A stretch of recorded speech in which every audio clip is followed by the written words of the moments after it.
చిన్నప్పుడు ఎక్సర్సైజ్ చేయాలని కూడా తెలియదు కదా మాకు, అంత బిజీగా ఉండేవాళ్ళం. అంటే డే అండ్ నైట్ షూటింగ్ చేస్తూ ఓకే ఓన్లీ షూటింగే. ఇప్పుడున్న జనరేషన్ ఏంటంటే యాక్టింగ్తో పాటు ఫిజికల్ సైడ్ కూడా ఒక పార్ట్ అయిపోయింది. సో రోషన్ కూడా అదే ఫాలో అవుతున్నాడు. నేను చెప్పట్లా, ఆయన ఎప్పుడు రెగ్యులర్ ఎక్సర్సైజ్. ఇప్పటికీ మాకు అలవాటు అవ్వలేదు, అది మాకు బద్ధకంగానే ఉంటుంది.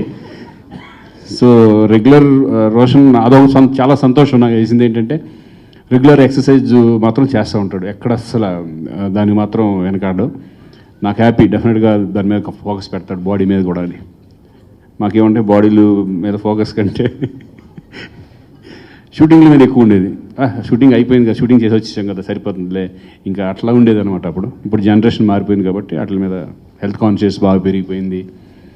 సో చాలా రోషన్ అనే కాదు, నేను చాలామంది హీరోలని, యంగ్స్టర్స్ని అందరం చాలామంది చూస్తున్నాను. వాళ్ళు చాలా పడే hard work is very important. అలాగే ఈ సినిమాలో రాజీవ్ కనకాల వాళ్ళ అబ్బాయి కూడా డెబ్యూ, అతని పేరు రోషన్ కార్తీక్, అలాగే ప్రభాకర్ వాళ్ళ అబ్బాయి, వాళ్ళందరూ కూడా ఈ సినిమాలో రోషన్తో పాటు ఇంట్రడ్యూస్ అవుతున్నారు. వాళ్ళకు కూడా ఆల్ ద బెస్ట్.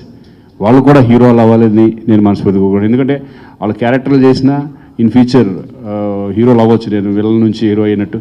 సో వాళ్ళకు కూడా నేను ఆల్ ద బెస్ట్ చెప్పి వాళ్ళు కూడా మంచి పొజిషన్కి వెళ్ళాలని కోరుకుంటున్నాను. ఫస్ట్ కళ్ళలో నీళ్ళు వచ్చింది.